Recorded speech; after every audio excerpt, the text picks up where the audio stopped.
Hello everyone, ನಾನು Sushma. Veg wonders ಚಾನಲ್ಗೆ ಸ್ವಾಗತ ಸುಸ್ವಾಗತ. ಫ್ರೆಂಡ್ಸ್, ಫಸ್ಟ್ ನೋಡಿ, ನಾನು ಚೆನ್ನಾಗಿ ಹಣ್ಣಾಗಿರುವಂತಹ ಒಂದು 5 ಬಾಳೆಹಣ್ಣನ್ನು ತೊಗೊಂಡಿದ್ದೀನಿ. ನೀವು ಯಾವುದಾದ್ರೂ ಬಾಳೆಹಣ್ಣನ್ನು ತೊಗೊಳ್ಬೋದು, ಮತ್ತು ಸ್ವಲ್ಪ ಚೆನ್ನಾಗಿ ಹಣ್ಣಾಗಿರುವಂತಹ ಬಾಳೆಹಣ್ಣು ಆದರೆ ಚೆನ್ನಾಗಾಗುತ್ತೆ. ಅದನ್ನೆಲ್ಲ ಸಿಪ್ಪೆ ತೆಗೆದು ಒಂದು ಬೌಲ್ಗೆ ಹಾಕ್ಕೊಂಡಿದ್ದೀನಿ. ಮತ್ತು ಮ್ಯಾಶರಿಂದ ಒಂದು ಸ್ವಲ್ಪ ಅದನ್ನೆಲ್ಲ ಮ್ಯಾಶ್ ಮಾಡ್ಕೊಳ್ತಾ ಇದ್ದೀನಿ. ಬೇಕು ಅಂದರೆ ನೀವು ಇದನ್ನು ಒಂದು ಸಾರಿ ಮಿಕ್ಸರ್ಗೆ ಕೂಡ ಹಾಕ್ಕೊಂಡು ಯೂಸ್ ಮಾಡ್ಕೊಳ್ಬೋದು. ಚೆನ್ನಾಗಿ ಹಣ್ಣಾಗಿದ್ರೆ ಹಾಗೆ ಕೂಡ ನೀವು ಕೈಯಲ್ಲಿ ಕಿವುಚಿ ಕೂಡ ಮಾಡ್ಕೊಳ್ಬೋದು. ಚೆನ್ನಾಗಿ ರೀತಿ ಮ್ಯಾಶ್ ಮಾಡಿ ರೆಡಿ ಮಾಡ್ಕೊಳ್ಳಿ, ಓಕೆನಾ.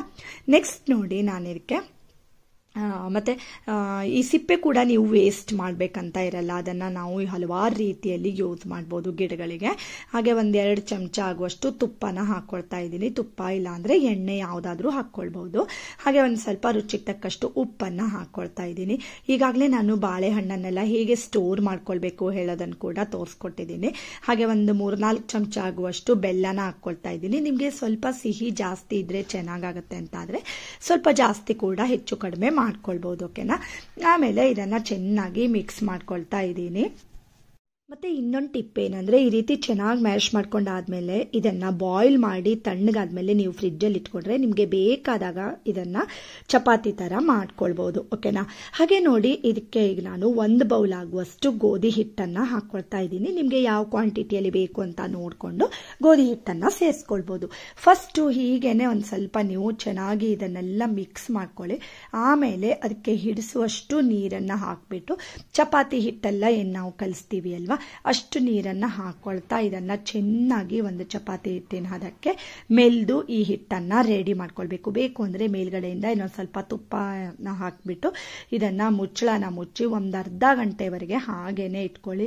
ಎಷ್ಟು ಸಾಫ್ಟ್ ಆಗಿರುವಂತಹ ಚಪಾತಿ ರೆಡಿ ಆಗುತ್ತೆ. ಹಾಗೆ ಚಪಾತಿ ಲಟ್ಸುವಾಗ ಕೂಡ ಏನೇನೆಲ್ಲ ಮಾಡಬೇಕು ಹೇಳೋದನ್ನು ಇವತ್ತಿನ ವಿಡಿಯೋದಲ್ಲಿ ನೋಡ್ಕೊಳ್ಳೋಣ. ಮುಚ್ಚಳ ಮುಚ್ಚಿ ಅರ್ಧ ಗಂಟೆ ಇಟ್ಬಿಡೋಣ. ಮತ್ತು ಈಗಾಗಲೇ ನಾನು ಮಂಗಳೂರು ಬನ್ಸ್ ಅಂದರೆ ಬಾಳೆಹಣ್ಣಿನ ಬನ್ಸನ್ನು ಹೇಗೆ ಮಾಡಬೇಕು, ಮತ್ತು ಗಾರ್ಗೆ ಅಂತ ಹೇಳ್ತೀವಿ ನಾವು ಇದಕ್ಕೆ, ಮತ್ತು ಸುಟ್ಟೇವು ಹೇಗೆ ಮಾಡಬೇಕು ಬಾಳೆಹಣ್ಣಿಂದು, ಹಾಗೆ ಬಾಳೆಹಣ್ಣಿನ ದೋಸೆ ಹೇಗೆ ಮಾಡಬೇಕು ಅಂತೆಲ್ಲ ನಾನು ತೋರಿಸ್ಕೊಟ್ಟಿದ್ದೀನಿ. ಡಿಸ್ಕ್ರಿಪ್ಷನಲ್ಲಿ ಲಿಂಕನ್ನು ಹಾಕಿರ್ತೀನಿ, ಓಕೆನಾ. ಆಮೇಲೆ ನೋಡಿ, ಸ್ಟವ್ ಆನ್ ಮಾಡಿಬಿಟ್ಟು ಒಂದು ಕಾವಲಿನ ಇಟ್ಕೊಂಡಿದ್ದೀನಿ. ಮತ್ತು ಈಗಾಗಲೇ ನೋಡಿ ಒಂದು ಅರ್ಧ ಗಂಟೆ ಆಗಿದೆ. ಅಷ್ಟರಲ್ಲಿ ನಾವೆಲ್ಲ ಅದಕ್ಕೆ ಬೇಕಾಗಿರುವಂಥ ಸೈಡ್ಸ್ ಎಲ್ಲ ರೆಡಿ ಮಾಡ್ಕೊಳ್ಬೋದು ಅಲ್ವಾ. ಮತ್ತು ಈಗ ನೋಡಿ, ಚೆನ್ನಾಗಿ ಒಂದೊಂದೇ ಉಂಡೆನ ತೊಗೊಂಡು ಅದನ್ನು ಚೆನ್ನಾಗಿ ತಿಕ್ಕಿ ಉಂಡೆ ಮಾಡಿಕೊಂಡು ಈಗ ಲಟ್ಸ್ಕೊಳ್ತಾ ಇದ್ದೀನಿ. ಫಸ್ಟ್ ಒಂದು ಸ್ವಲ್ಪ ಅಂದರೆ ರೌಂಡಾಗಿ ಲಟ್ಸ್ಕೊಂಡ್ರೆ ಸಾಕು. ಆಮೇಲೆ ಅದ್ರ ಮೇಲ್ಗಡೆ ಚೆನ್ನಾಗಿ ತುಪ್ಪ ಎಲ್ಲ ಹಚ್ಬಿಟ್ಟು ಈ ರೀತಿ ಒಂದು ಸೈಡಲ್ಲಿ ಫೋಲ್ಡ್ ಮಾಡಿ ಪುನಃ ಅದ್ರ ಎದುರುಗಡೆ ಕೂಡ ಈ ರೀತಿ ಫೋಲ್ಡ್ ಮಾಡಿಕೊಂಡು ಅದ್ರ ಮೇಲೆ ಪುನಃ ತುಪ್ಪನ ಹಚ್ಕೊಳ್ತಾ ಇದ್ದೀನಿ. ಈಗಾಗಲೇ ನಾನು ಪದರ ಆಗಿರುವಂತಹ ಚಪಾತಿ 24 ಗಂಟೆಗಳ ಕಾಲ ನಾವು ಇಟ್ಟರೂ ಸಾಫ್ಟಾಗೇ ಇರುವಂತಹ ಚಪಾತಿ ಹೇಗೆ ಮಾಡ್ಕೊಳ್ಬೇಕು ಹೇಳೋದನ್ನು ಕೂಡ ನನ್ನ ಚಾನಲ್ನಲ್ಲಿ ಪೋಸ್ಟ್ ಮಾಡಿದ್ದೀನಿ. ಈ ರೀತಿ ಸ್ಕ್ವೇರ್ ಆಗಿ ರೆಡಿ ಮಾಡಿಕೊಂಡು ಪುನಃ ಒಂದು ಸ್ವಲ್ಪ ಹಿಟ್ಟನ್ನು ಉದುರಿಸ್ಕೊಂಡು ಇದನ್ನು ಈಗ ಲಟ್ಸ್ಕೊಳ್ಬೇಕು. ಆ್ಯಕ್ಚುಲಿ ಇದು ತುಂಬಾ ಸಾಫ್ಟಾಗಿ ಬರುತ್ತೆ ಮತ್ತು ಟೇಸ್ಟು ಅಷ್ಟೇ ಬನಾನಾ ಫ್ಲೇವರ್ ಇರುತ್ತೆ ಅಲ್ವಾ, ತುಂಬಾ ಟೇಸ್ಟಿಯಾಗಿ ಬರುತ್ತೆ. ಈ ರೀತಿ ಸ್ಕ್ವೇರ್ ಆಗಿ ಲಟ್ಸ್ಕೊಂಡಿದ್ದೀನಿ. ನಿಮಗೆ ಬೇಕು ಅಂದರೆ ರೌಂಡಾಗಿ ಕೂಡ ಲಟ್ಸ್ಕೊಳ್ಬೋದು. ಬಟ್ ಮಕ್ಕಳಿಗೆಲ್ಲ ಒಂದು ಸ್ವಲ್ಪ ಅದು ಡಿಫ್ರೆಂಟ್ ಆಗಿದ್ದರೆ ತಿನ್ನೋದಕ್ಕೆ ಇಷ್ಟಪಟ್ಕೊಂಡು ತಿಂತಾರೆ ಅಲ್ವಾ, ಅದಕ್ಕೋಸ್ಕರ ನಾನು ಸ್ಕ್ವೇರ್ ಆಗಿ ಮಾಡಿದ್ದೀನಿ. ಈಗ ನೋಡಿ, ಇದನ್ನು ಕಾದಿರೋಂಥ ಕಾವಲಿ ಮೇಲೆ ಹಾಕಿಬಿಟ್ಟು 2 ಸೈಡಲ್ಲೂ ಚೆನ್ನಾಗಿ ಬೇಯಿಸ್ಕೊಂಡು ತುಪ್ಪ ಹಾಕಿ ಬೇಯಿಸ್ಕೊಳ್ತಾ ಇದ್ದೀನಿ. ತುಪ್ಪ, ಎಣ್ಣೆ, ಬೆಣ್ಣೆ ಯಾವುದಾದ್ರೂ ಓಕೆ.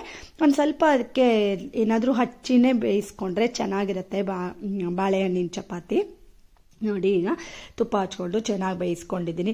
ಇದು ಅಷ್ಟೇ ಫ್ರೆಂಡ್ಸ್, ನೀವು ಬೆಳಗ್ಗೆ ಮಾಡಿದ್ರೆ ರಾತ್ರಿ ಕೂಡ ತಿನ್ಬೋದು, ಸಾಫ್ಟಾಗಿ ಬರುತ್ತೆ ಈ ರೀತಿ ನೀವು ರೆಡಿ ಮಾಡಿಕೊಂಡ್ರೆ. ಈಗ ನೋಡಿ, ಒಂದು ಬೆಸ್ಟ್ ಚಪಾತಿ ರೆಡಿ ಆಗಿದೆ. ಮತ್ತು ಇದು ಎಷ್ಟು ಪದರಾಗಿ ಬಂದಿರುತ್ತೆ ಗೊತ್ತಾ. ನಾವು 4 ಫೋಲ್ಡನ್ನು ಮಾಡಿರ್ತೀವಿ ಅಲ್ವಾ, ಸೊ ಆರಾಮಾಗಿ ನೀವು ಎಲ್ಲ ಲೇಯರನ್ನು ಇದರಲ್ಲಿ ಓಪನ್ ಮಾಡ್ಬೋದು. ಆ ರೀತಿ ಅಷ್ಟು ಸಾಫ್ಟಾಗಿ ಲೇಯರ್ ಆಗಿ ಬಂದಿರುತ್ತೆ. ಖಂಡಿತ ನೀವು ಒಮ್ಮೆ ಈ ಬಾಳೆಹಣ್ಣಿನ ಚಪಾತಿನ ಟ್ರೈ ಮಾಡಿ. ಮತ್ತು ಹೇಗೆ ಬಂತು ಹೇಳೋದನ್ನು ನನಗೆ ಕಮೆಂಟ್ ಮಾಡಿ ತಿಳಿಸಿ. ಮತ್ತು ಬಾಳೆಹಣ್ಣಿನ ನಿಮಗೆ ಯಾವುದಾದ್ರೂ ರೆಸಿಪಿ ಬೇಕು ಅಂದರೆ ಕಮೆಂಟ್ ಮಾಡಿ ತಿಳಿಸಿ. ಖಂಡಿತ ನಾನು ನಿಮಗೆ ತೋರಿಸ್ಕೊಡ್ತೀನಿ. ವಿಡಿಯೋ ಇಷ್ಟ ಆದರೆ ಗೊತ್ತೇ ಇದೆ ಅಲ್ವಾ, ಲೈಕ್ ಮಾಡಿ, ಶೇರ್ ಮಾಡಿ ಮತ್ತು ಸಬ್ಸ್ಕ್ರೈಬ್ ಮಾಡಿ. Thank you for watching.